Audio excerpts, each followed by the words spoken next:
Good morning, reflectors. Good morning. Welcome and welcome back to Morning Intentions. That's right, it is Reflection Friday. Friday, August 14th, that is. We wanted to get more clear on fragmentation by bringing in some personal examples. I've already shared one this week about being independent, but also wanting help. Annette, do you have any examples where you can see yourself as fragmented? Maybe today or in yesteryear?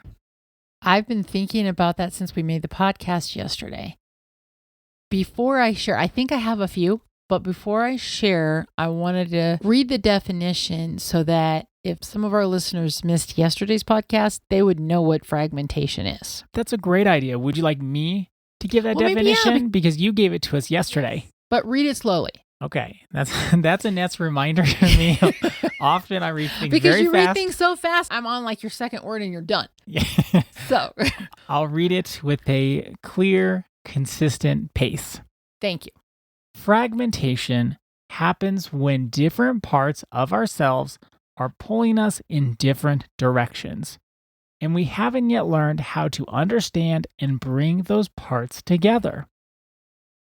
All right, I have one. And you can tell me whether this is fragmentation or not. Okay, let's hear it. There is a part of me that loves our work together. I mean, I get up and I'm thinking about what we're going to do, or an email we have to write, or a resource that might be helpful for someone. I mean, I love it. There's also a part of me that is a complete homebody. Complete homebody.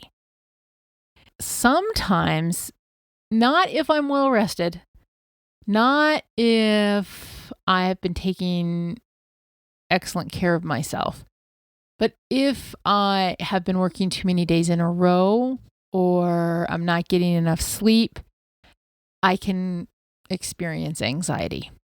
Is that fragmentation or are you just tired? No, I think it gets to the place of fragmentation because I'm an Enneagram 2. When an Enneagram 2 is coming from their wounds or they're in a more unhealthy state, they push down their own needs. Like they just push through. And I can see myself doing that at times. Not as much as I used to, but it still does come up that I would say, oh, well, I need to meet these needs over here and push down my own needs. That's where I think the fragmentation comes in for me. To me, this is one of those things where we can't judge other people. It's how we experience it inside of ourselves. I like work too. I also like some rest days every now and then, and I don't see inside of me that's fragmentation, so I can't judge your experience, but it sounds like it's a very intense feeling for you. I was going to say, you are so spot on with what you just said. Somebody looking at you, even if you explain to them how you're feeling, they may not get it. They may say, well, I like being home too. But this is different. I get a little panicky feeling inside. I think that's the one you listen to. That's right. I even said to you, Ada, I need a week where we don't do as much. And so we put that on our calendar for early September. That is helping me because we've worked many long hours the last few weeks. And like I say, there's this part of me that loves the work. And then I feel a little panicky inside if I don't ever get to be home because I'm the type of person, I could stay home probably for 2 weeks at a time and never go anywhere. I love being home. So that's the fragmentation. If I'm not honoring and giving myself some of both, it just gets to be panic inside. Let me ask you though, is this fragmentation or is this you didn't honor your own boundaries? So I want to clue everybody in. We're actually supposed to take the week of 4th of July off, and we didn't. Remember, our Enneagram type is the one that shows us, yes, we didn't take 4th of July off anytime over the 4th of July. That would be me coming from my wounds saying, oh, yes, I can keep on going. And so then what would I do? I would put it on the mask like, oh, it's fine. I love working all these long hours. And the truth of the matter is I do. But if I say, and I never need a break, that would be the mask. That would be the personality that I'm developing to not really show, actually, I need a break. I need a week that's easier. So it is fragmentation because I have the two things going on, but I think I've done enough personal development work that I recognize it. And so that I know that I need to speak up. Because years ago, I'd never have spoken up. Then I'm fragmented. And then I put on this show, this personality that you used to tell me was fake. And you were right. I was fake.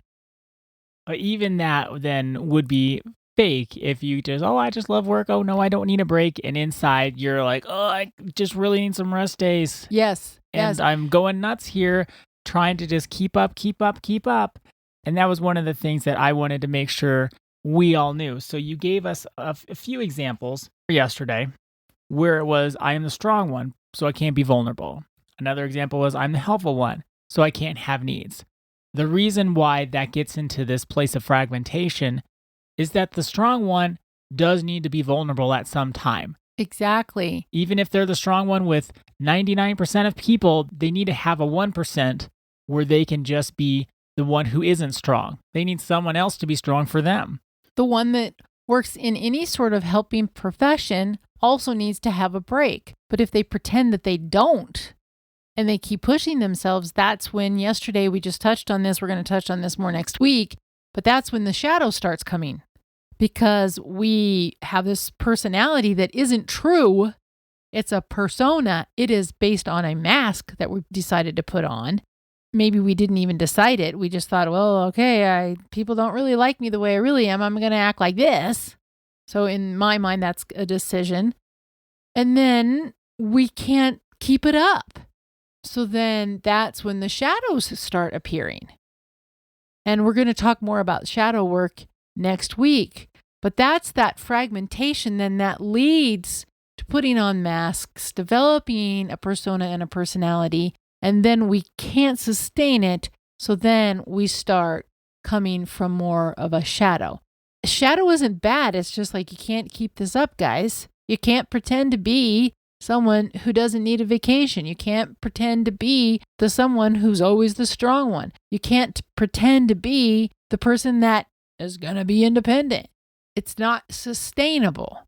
We're better off looking at these fragmentations so that we can say, I got these things going on. I feel fragmented inside and I want to come from wholeness. The wholeness is the authenticity so that we can truly show up, not this personality that we think the world wants to see. Because another way of thinking about our shadow is just our woundedness. So when we're coming from our wounds and being the strong one, that could come from our wounds. Maybe it felt like everybody in our childhood was falling apart, whether that's true or not. So then we show up as the strong one. But then that's unsustainable. We can't live a life where we're the strong one. In coaching, we see this. We see the strong ones over and over again. And our guidance always is, you can't be the strong one all the time. We get you got to do that at work. Maybe you have to do that at home. Maybe you have to do that at church. But you have to have at least some place where you don't have to be the strong one. I want to leave us with an example. A friend of mine always presents as a person who doesn't really have much emotion, just get things done, that get her done type of personality that feels a little distant, like you never know really what's going on with the person. But this particular person has perfected the mask of, I'm the one you call if you need something done. I'm the one who can help you out. But they never show any emotion. And I know those are exaggerative words, but never and always really fits them. Like they are brick solid. And it always felt insincere. But yet, the experience that I've had with them, they would always be there doing the things. But then one of their relatives passed away and I went to their funeral. my friend stood up at the funeral and was going to say something about this person that they loved. They could not speak. This person could not speak, like completely fell apart. Here, all these years, they're putting on this show that they can take anything. And then what was really true is they have the emotions like all of us. But the persona, that personality that they shared for years that I never knew anything else, but I just had this feeling like this just doesn't seem true. It wasn't true. I knew it wasn't true, but it was on full display. And then they felt embarrassed. But it's like, you don't have to be embarrassed just because you love somebody and they passed away. But they didn't really allow themselves to have those feelings or to show that. That's just an example that I've also been thinking about this week. That's a great example that we can all keep in mind as we practice checking in with our own state of fragmentation over the weekend. Well, the ways we're divided, like the ways like we're this way, or we just thought we needed to have this personality, but what's really true underneath. Let's make that our reflection question for today and for this weekend.